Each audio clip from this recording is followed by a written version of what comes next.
de confession des péchés à un prêtre, pasteur, apôtre, cardinal ou autre n'a jamais été biblique et n'est pas enseigné dans la Bible.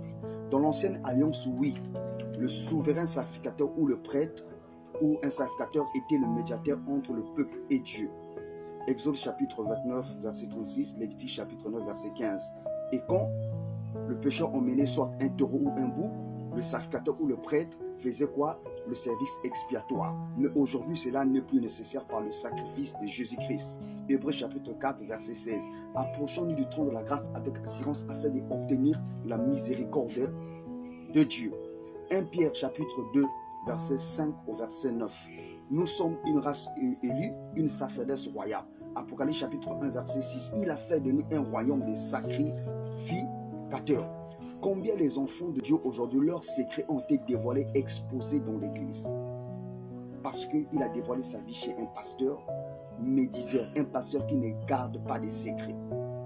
Un homme qui était impudique, prostitué, voleur. Mais aujourd'hui, tout le monde dans l'église se trompe que le frère était voleur, la sœur était prostituée, le frère avait tué, le frère avait fait ceci. Parce que le pasteur que vous avez confessé vos péchés, il a exposé tous vos problèmes chez les fidèles, même dans ton quartier. Les gens sont au courant de la vie que toi tu menais avant.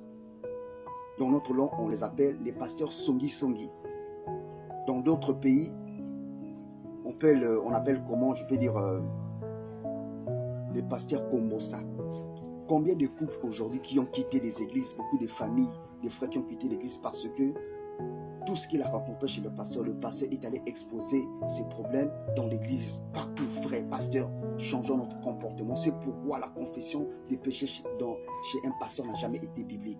1 Jean chapitre 1 verset 9. Si nous confessons nos péchés, il est juste et fidèle de nous pardonner et de nous purifier de toutes nos iniquités. Quand tu as un problème de tes péchés, ne confie pas chez un pasteur ni un prêtre. Va t'agenouiller. Dieu va t'exaucer, il va te pardonner. Que l'Éternel nous bénisse.